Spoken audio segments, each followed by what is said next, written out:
The Philadelphia Eagles just can't stay out of the spotlight this offseason, and not for the reasons you'd want. In the past week alone, two of their biggest offensive stars have dominated the headlines. From questions about Jalen Hurts' character to nonstop trade rumors surrounding A.J. Brown and possible tampering. But here's a real question: how much of this is actually real? Sources are passing their limits and giving information about their unhappiness with Jalen Hurts and his unwillingness to change the way he plays, the way he carries himself, and the whole 9 yards, despite the fact that Jalen Hurts is probably going to go down as, I don't know how you got, we could debate this on another episode, but possibly the greatest QB in Eagles franchise history at this rate because of his two stints in the Super Bowl, his one Super Bowl win, Super Bowl MVP, his consistency of bringing his team to the playoffs. Where do you guys stand after that piece, and what's your perception of Jalen Hurts at this very moment with everything that's going on? Let's just throw in the AJ Brown stuff as well, because it's been a very interesting year and a half, we could say. Nothing's changed for me. I just scratch my head and just say why. I mean, I just don't get this city's infatuation. I don't want to say city. I think that's grouping everybody, but I think there's a solid amount of fans, some media, some sources that just want this guy to fail. And I just don't get it. It's a prove it year. Is he the best quarterback statistically in the NFL? No. Is he the best passing quarterback in the NFL? No. Has he won in the NFL? Hell yeah. Has he won a Super Bowl? Yep. Has he won a Super Bowl MVP? Yep. Needing his arm and passing ability to beat the Chiefs after they basically said, Saquon, you're not getting anything against us. I mean, I just don't get it. Like, Steve Spagnuolo did exactly what they needed to do in that Super Bowl, and no other team could stop that running attack. And Jalen Hurts says, don't worry, I got you, and put up points. Now, yeah, people are going to say, oh, well, the defense. I'm not saying the defense didn't help. They played a huge part, but you had to capitalize on those turnovers. You had to capitalize offensively. Last year was a bad year. I'm not defending what Jalen Hurts did. He had a down year. The whole offense, though, had a down year. So to me, like, I didn't really learn anything new about the whole situation with Jalen Hurts.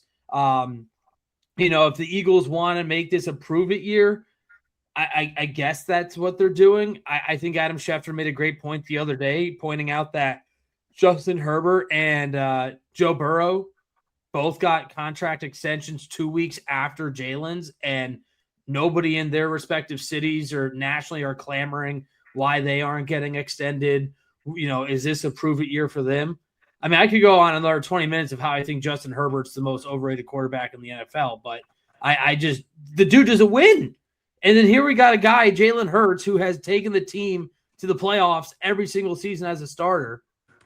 And he's been to 2 Super Bowls in 3 years. And now we're talking like he might be done after next season or 2 years from now. It just doesn't make sense. Yeah, I agree with everything Corey said. The piece didn't reveal anything new, in my opinion. I have heard everything that was mentioned in there.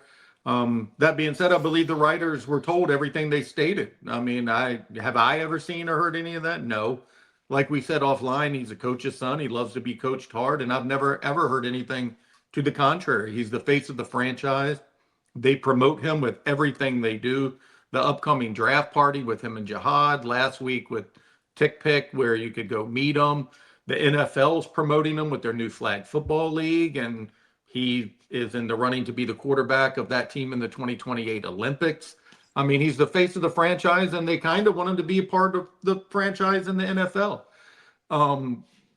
The face of the NFL, not just the franchise of the Eagles. But where there comes a lot of problems is, and you mentioned AJ too, they're completely two different personalities. They're like yin and yang. Jalen is wired to be steady. He's very calculated. He processes everything internally. He keeps his emotions tight. He leads with control. And you're just rarely going to see him ride the highs or crashing out with the lows. He's just built to stay even keel. And he barely speaks to anyone unless he has to, as far as the media goes. I mean, all three of us have been in there, and I doubt any of us have really ever had much of a conversation with him. And, he goes in that press room, and he'll answer the questions that he's forced to ask, answer, and that's about it.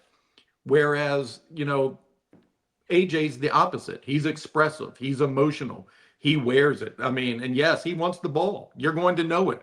And when something's off, he's not hiding it on the sideline. But it's not dysfunction. It's just how he competes.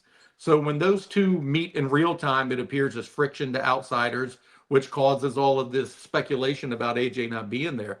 AJ reacts, Jalen's composed. One shows it, the other absorbs it. But the contrast is exactly why their relationship has worked all of these years. Brown brings the urgency and attention that it demands. Hurts brings the balance, and he keeps everything from spilling over and out of control. Nobody's wrong, nobody's right. It's just different.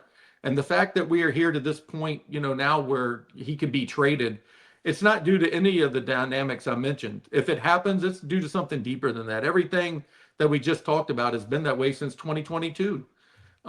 They never had 2021 when he first came here. AJ was 2022, right? Because they went to Super Bowl the first year he was here. There'd never been, this kind of heat on the duo until last year. And the issue that most fans complain about, specifically regarding AJ, are the tweets and his emotions and stuff. But it's 100% never been a problem.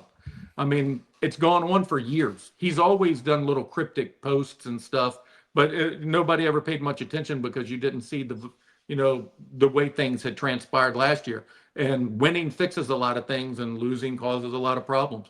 So to answer your question, just with one more sentence, no, I don't think anything regarding Jalen Hurts matters. And B, I don't think any of the other things in regards to AJ Brown matter either, including the signing of Wicks or anything else. Sure, they're insulating themselves. They have a lot of receivers now that if somebody offers a one, they can accept it. Before, their room was bare. But when Howie stated in the presser today that they've been very fortunate that they never had to have their wide receiver depth challenged because Brown and Devontae have been so healthy, that's actually a really good point. And these guys have been fortunate that nothing has happened. So I believe all of that, and I don't really put much stock into everything else that's been, going around the media airwaves all of these months. I think Philadelphia is very fortunate to have a kid like Jalen, because Jalen's the type of person. He's not Donovan McNabb. He's not going to be, he's not going to make a fool of himself at any point. Jalen's going to be, like you say, he's very calculated. He's going to say the right things at the right moments. And what I love about Jalen is that he knows how to respond to everything. So Philadelphia is very fortunate in that. And I don't think there's a QB issue, to be honest. They'll pay Jalen again at some point. It's a matter of, we discussed it on this podcast, like the money's going to start moving to getting Jalen extended. Then the defense has to get paid. You have Jalen Carter. You got Jordan Davis that just got paid.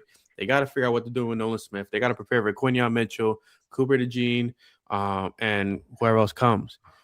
But you did mention that Dontavian Wicks, the trade for Dontavian Wicks doesn't have anything to do with A.J. Brown. And that's what everybody's thinking about, right? Well, you mentioned Elijah Moore, Hollywood Brown, Dontavian Wicks. They're loading up this wide receiver group. And I think in our chat, we always say, like, this is probably the best group that they've had. And we mentioned all the time, if Devontae Smith becomes wide receiver one, I'm fearful of the impacts it's going to have on his body, because he's so, he's so thin, and he makes these wild catches.